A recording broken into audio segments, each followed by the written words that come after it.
Bom dia a todos. Este é mais um dia que fez o Senhor, devemos nos alegrar nele também. Não estamos mais numa quarentena, mas agora numa novena. Já faz bastante tempo, não é? Vamos abrir a palavra de Deus e nos alegrar nessa manhã, pedindo a Ele continuamente que Ele atenda às nossas orações, que a gente possa cultuá-lo juntos, participar da mesa juntos. Mas enquanto não fazemos isso, vamos ouvir a sua palavra. Hoje no Evangelho de Mateus, Mateus capítulo 12, versos 46 a 50.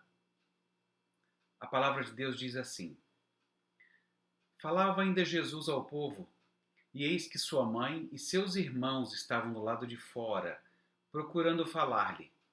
E alguém lhe disse: Tua mãe e teus irmãos estão lá fora e querem falar-te. Porém lhe respondeu que lhe trouxeram o aviso: Quem é minha mãe e quem são meus irmãos? E estendendo a mão para os discípulos disse: Eis minha mãe e meus irmãos, porque qualquer que fizer a vontade de meu Pai Celeste, esse é meu irmão, irmã e mãe. Vamos falar com o nosso Deus, vamos orar? Bom Deus e Pai, ajuda-nos depois de ouvir a leitura da Tua Palavra, a ouvir a Tua voz em meio à explicação dela. Ajuda-nos a ouvir a Tua voz, Senhor. Nós queremos fazer isso no nome de Jesus. Amém. Nesse momento eu quero chamar as crianças, a atenção de vocês e falar assim, olha, eu vou fazer uma introdução para vocês de alguns aspectos que nós vamos tratar nesse sermão da manhã. E para vocês, crianças, eu quero começar dizendo assim, vocês sabem, tem criança que não tem irmãos, são filhos únicos, é assim que são chamadas, não é? Mas tem outras que possuem irmãos mais velhos. E quando você pensa em irmão mais velho, olha, eu vou contar para você. Sempre tem quem reclama de que eles são mandões e que vivem culpando os mais novos. Eu não sei se é exatamente assim.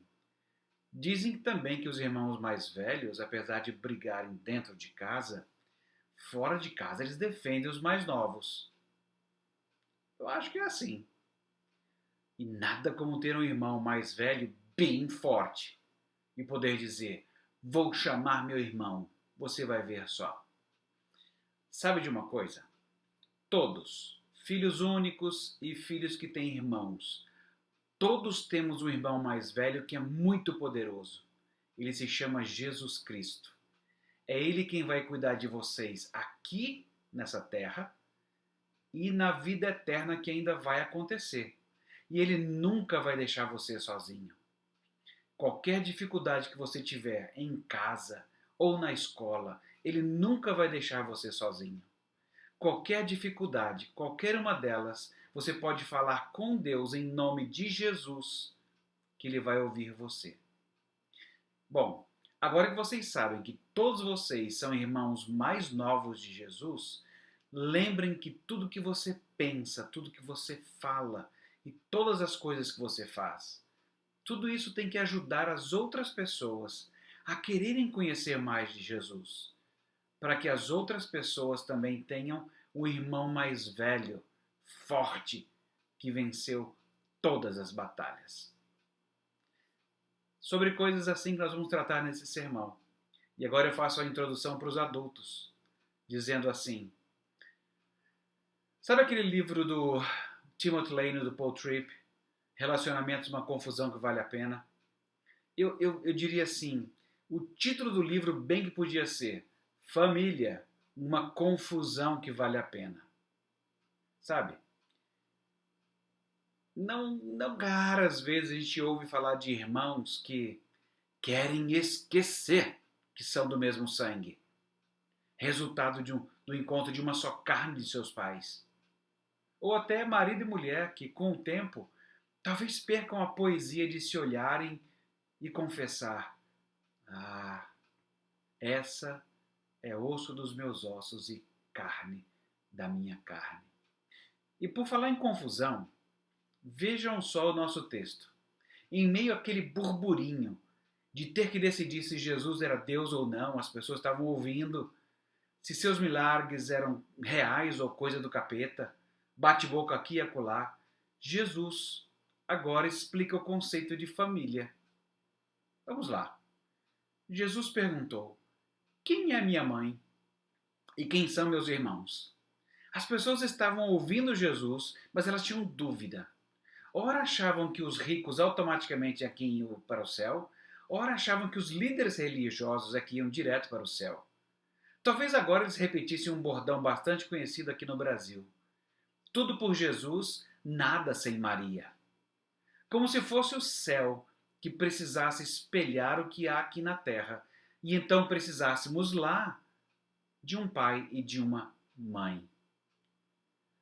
O evangelista Lucas registra no livro de Atos que os apóstolos perseveravam unânimes em oração, com as mulheres, estando entre elas Maria, mãe de Jesus, e com os irmãos de Jesus.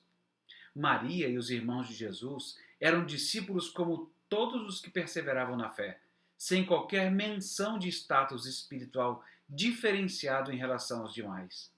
Não havia qualquer indício de reconhecimento de uma superioridade de Maria por parte dos seguidores de Cristo.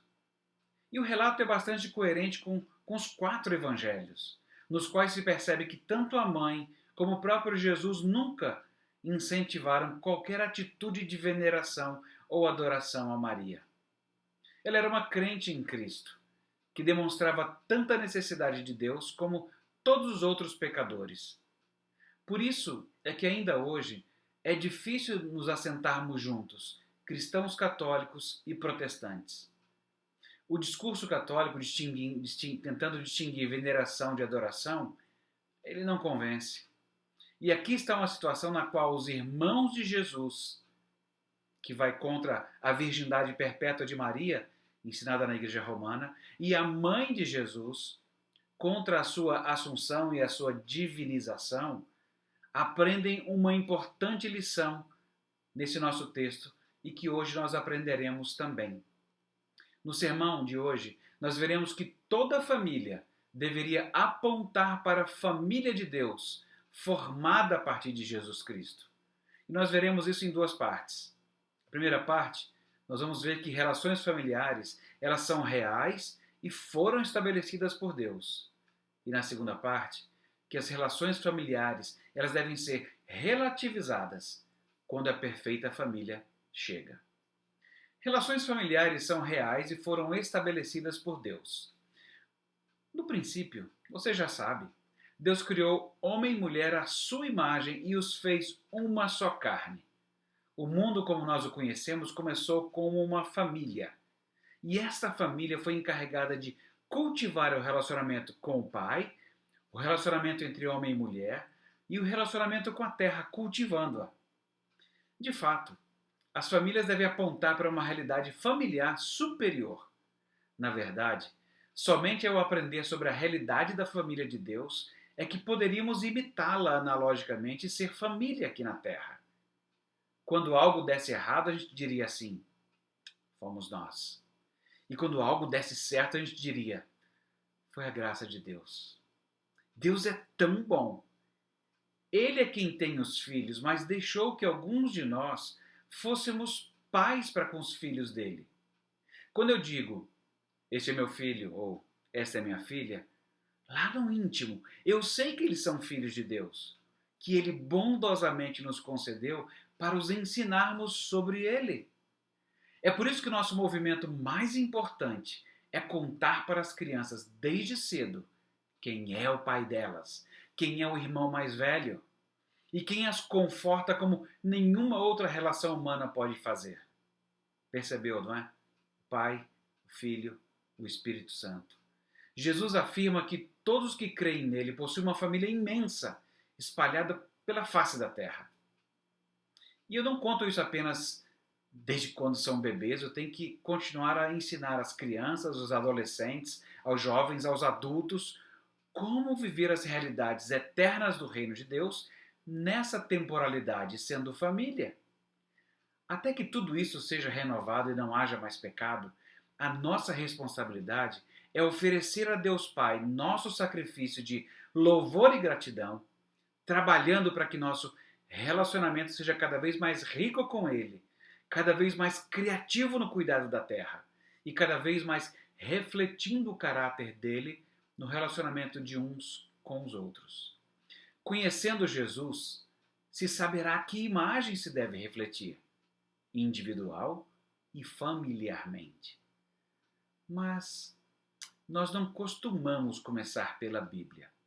Não costumamos ler os manuais. Como é que nós aprendemos sobre família? Como é que a maioria das pessoas aprende sobre família? Cada família com suas peculiaridades, aprendidas de onde? É comum nós ouvirmos: uma família bem-sucedida tem muitos filhos. Ou uma pessoa bem-sucedida se casa. Ou, quando eu constituir família, eu vou evitar coisas que eu não gostei e fazer o que eu acho certo. Meus pais batiam muito. Eu não vou usar esse recurso. Bem, a maioria das pessoas aprende a ser família ajuntando pedaços quebrados de gente, que gera outros pedaços quebrados também. Em geral, é um projeto todo torto. Mas a gente acaba se animando, dizendo assim: ah, por fora é torto, mas por dentro tem muito amor e respeito. Do nosso jeito. O fato é que, se todos soubessem o que é família e para qual família a nossa deveria apontar, não se estranharia essa fala de Jesus. Se tudo que existe nesse templo de Deus, a sua criação deveria dizer glória, e se devemos fazer tudo para a glória de Deus, isso inclui a família com seus vínculos. Deveríamos investir tudo em estudar e meditar para conseguir responder: como é que uma pessoa solteira glorifica a Deus? Como é que um casal glorifica a Deus? Como é que um casal sem filhos glorifica a Deus? E um casal com filhos, como ele glorifica a Deus? Como é que a relação pai, mãe, filhos, irmãos, como é que ela é moldada pela glória de Deus? Se nós estivéssemos trabalhando nessas questões, procurando direção na Bíblia, não acharíamos nada estranho às palavras de Jesus. Aliás, elas soariam a mais absoluta obviedade. Por quê?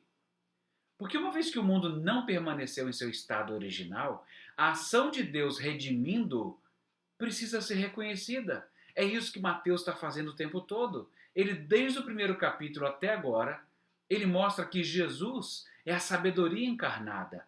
Ele é a ressurreição, o homem forte que venceu o maligno, o nosso sábado, o nosso descanso. Ele é o templo, ele é o justo juiz, o ungido de Deus prometido, quem cura os males do ser humano, que tem poder sobre as forças da natureza, o mediador para restaurar a comunhão com o Pai, aquele que desce do monte e ensina seu povo, seleciona 12 e organiza a igreja, aquele que foi batizado e tentado, é o segundo Moisés, perseguido quando bebê, foi ao Egito e voltou para formar um povo, e que agora ensina que seu povo é uma grande família.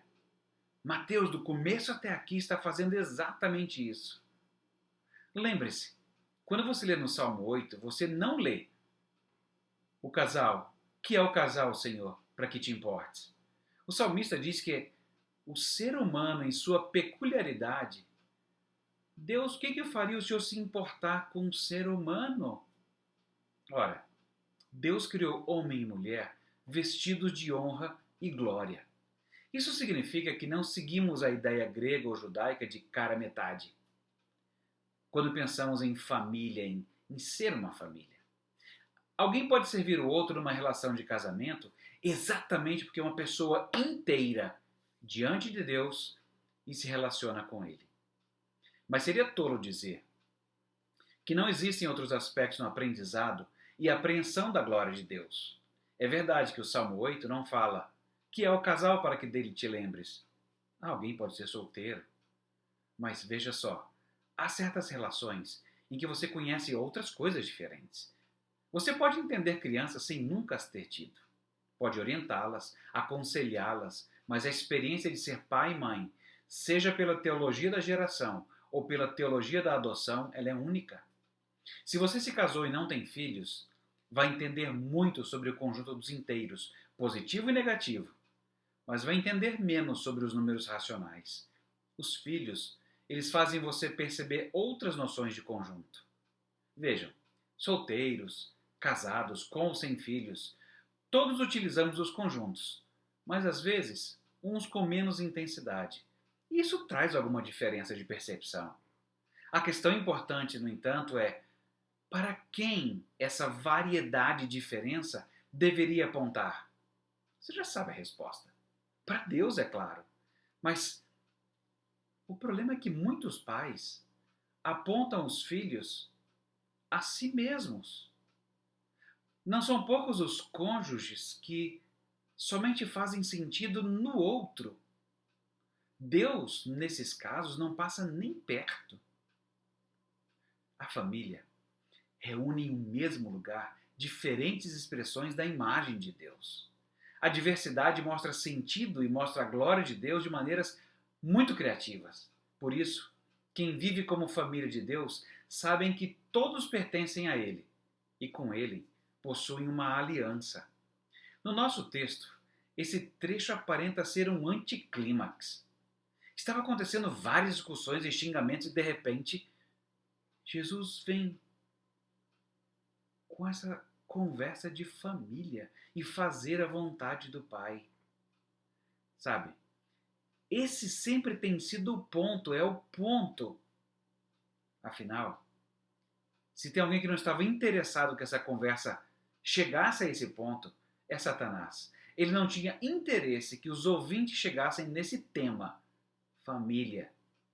Ele tentou várias cortinas de fumaça teológica. Em lugar de pensar na grande família de Deus, veja, Jesus. Estava pensando aqui sobre o dia de descanso. Jesus, é lícito? Jesus, sempre uma cortina de fumaça teológica. Como C.S. Lewis divertidamente escreveu no livro Cartas de um Diabo a Seu Aprendiz, ele diz assim, citação: quando dois humanos vivem juntos há muitos anos, geralmente acontece que cada um tem tons de voz e expressões faciais que são quase irremediavelmente irritantes para o outro. E o diabo diz para o seu aprendiz, trabalhe nisso. Traga totalmente a consciência do seu paciente, aquele levantamento particular da sobrancelha de sua mãe, que ele aprendeu a não gostar do berçário, e deixe-o pensar o quanto ele não gosta.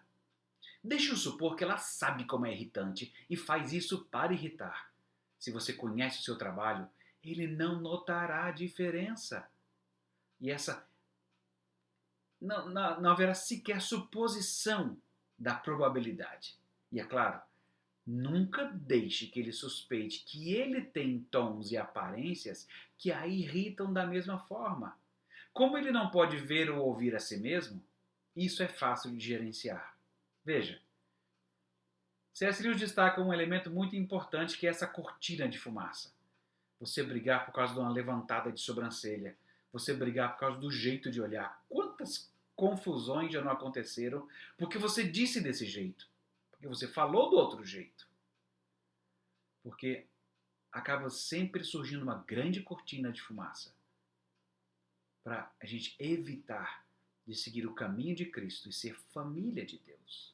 Aliás, era isso que muitos não estavam fazendo. Não estavam sendo família de Deus porque não estavam ouvindo Jesus. Perdidos com sobrancelhas, com sábados e com templos, logo eles não eram família de Deus. Por isso tanta animosidade e ódio. Ora, tudo que Deus estabeleceu deve funcionar conforme Ele projetou. Os ventos, os meteoros, as estações do ano, os percentuais de gases na atmosfera. E a família. Embora Deus tenha estabelecido relações familiares verdadeiras, vamos ao ponto 2. Relações familiares, elas devem ser relativizadas quando a perfeita família chega. Há um jogo de palavras evidente no nosso texto. Fora e dentro. Fazer parte, não fazer parte. A família relativizada estava fora, mas poderia estar dentro. A família de Deus, estar dentro dela, é composta por aqueles que fazem a vontade de Deus que estavam fora. As relações humanas deveriam ser um transbordar do relacionamento com Deus. Assim, qualquer família se sentiria honrada em ser relativizada quando se tratasse de Jesus, porque sabe que é uma expressão que aponta para ele. Na Bíblia, apenas os regenerados veem o reino de Deus, e apenas aqueles que estão decididos a fazer a vontade de Deus reconhecerão o ensino de Jesus como vindo de Deus. As Escrituras falam não apenas de uma revelação de Deus em Cristo fora de nós, mas também de uma iluminação do Espírito Santo dentro de nós. Depois que Deus falou conosco pelo Filho, o Espírito Santo veio nos levar à verdade. Percebe? Fora, dentro. Deus não apenas nos deu as Escrituras, mas também fundou e mantém uma igreja que pela fé aceita e confessa a palavra de Deus. E aceita o que Jesus fala sobre família, como ela se organiza. O cristianismo afirma que Deus se revela na natureza e na história, e particularmente e centralmente em Cristo. Portanto, ainda que a revelação geral, fora, explicite Deus, e Mateus deu várias evidências disso, é necessário uma revelação especial dentro. Ser família de Deus, crendo nele como Messias, que Deus enviou ao mundo para salvá-lo dos seus pecados. Essa revelação especial, Jesus, vem mostrando que o homem natural não pode entender as coisas do Espírito de Deus, que ele precisa nascer de novo, ser renovado para entender a revelação de Deus e se submeter à autoridade da sua palavra. Somente aqueles que estão dispostos a fazer a vontade de Deus confessam que o ensino de Jesus é de Deus. Veja, chega um momento em que nós precisamos entender que não adianta dizer que alguém é líder religioso em nome de Deus ou que é parente de Jesus. Às vezes as pessoas se esbarram nisso, né, dizendo assim. Às vezes tem até familiares nossos que falam assim, quando a gente chegar lá eu vou dizer que eu te conheço. Quando chegar lá na porta eu vou dizer que eu te conheço. Vou dizer que você tinha um relacionamento com Jesus e me deixa entrar. Ou então, por ser um líder religioso muito importante ou que conhece muito de teologia. Esses fariseus conheciam bastante teologia. E ali estavam os parentes de Jesus. E Jesus diz, a família de Deus é formada por aqueles que fazem a sua vontade. A relativização que Jesus ensinou ajuda muitos, ajuda todos nós, mas de modo especial aqueles que não possuem família cristã. A partir do momento que você acredita em Jesus Cristo, você passa a ser irmão dele e parte da família de Deus. Olha que interessante. O texto que nós colocamos na liturgia tem um texto em Romanos que você vai ver exatamente isso. Ele é o primogênito de muitos irmãos. Menino, menina, que choraminga às vezes porque não tem um irmãozinho. Eu sou filho único. Vou te dizer uma coisa, pode parar. Acreditando em Jesus, você agora tem um irmão mais velho. Começou a ficar grande essa família, não é? Você, moça, rapaz, crente, que às vezes lamenta nunca ter tido um pai que os instruiu, que mostrou o caminho de Deus alto lá. Acreditando em Jesus, você tem acesso direto ao Pai. E mais, quer saber quem é o Pai? Aprenda tudo que você puder sobre esse irmão mais velho, Jesus. Ele é a expressão exata do Pai. Além disso, ao acreditar em Jesus, você faz parte do corpo de Cristo, composto por centenas de milhares de pais, mães e irmãos, semeadores. Essa é a nossa realidade já. Olhe para o lado. Quantos irmãos, quantos pais, quantas mães há aqui. É a família de Deus. Cada indivíduo sabendo que sua existência é relativizada pela sua relação com Jesus. A melhor coisa que existe é esse relacionamento com Deus. Ao ser restaurado esse relacionamento, você passa a enxergar que toda a diversidade somente faz sentido nele. Assim, Você se alegra quando as relações familiares apontam para o Criador daquelas alegrias todas. E você, na verdade, se entristece quando as relações familiares daqui envolvem sentimentos quebrados, altos e baixos, alegria e tristeza, amor e ódio, um colo e um tapa, acolhimento e desprezo. Porque não era para ser assim. É por isso que quem está em Cristo se alegra em ser família de Deus, porque agora passa a ver como era para ter sido. Consequentemente, você agora pode testemunhar nas suas relações terrenas para quem nós deveríamos apontar. Diferente de cultos exclusivistas que retiram pessoas de suas famílias, Jesus nos devolve às nossas casas para testemunhar desse vínculo salvador. É verdade que em alguns lugares os pais colocam os filhos para fora se eles confessarem Jesus como seu Salvador. Mas ele continua ensinando a honrar pai e mãe, mesmo que não temam a Deus. Na Escritura não está escrito assim: honre pai e mãe se eles forem cristãos. Honrem pai e mãe se eles gostarem de Jesus. Não. Se você for expulso, você sabe que você tem uma família imensa. Você já percebeu no nosso texto que a situação é muito intrigante, não é? Como é que pode a família de Jesus não entender a situação ou entender errado? O outro evangelho diz que a família achava que Jesus estava fora de si. Tá, nós já lemos uma parte do livro de Atos e a gente já sabe que depois eles entenderam, graças a Deus. Mas teve hora, momento, em que as coisas ficaram estranhas. Jesus testemunhou certo, falou, explicou, pregou, e ainda assim a sua família não estava entendendo naquele momento. É nessas horas que você percebe que Deus trabalha a humildade em nós, nos fazendo ver a nossa limitação. Fazemos o melhor, e às vezes não acontece. Às vezes não há compreensão, como a família de Jesus. Jesus disse que a sua vontade é essa: onde eu estou, que estejais vós também. O evangelista João disse ainda que a vontade de Deus é que todo homem que vira o Filho e nele crer tenha a vida eterna, e ele o vai ressuscitar no último dia. Veja, Jesus está dizendo que aquelas pessoas que estavam ali eram pessoas que faziam a vontade de Deus. Qual era a vontade de Deus? Que as pessoas olhassem e ouvissem Jesus, acreditassem no que ele está dizendo e tudo o que ele está fazendo. E ele o ressuscitaria no último dia.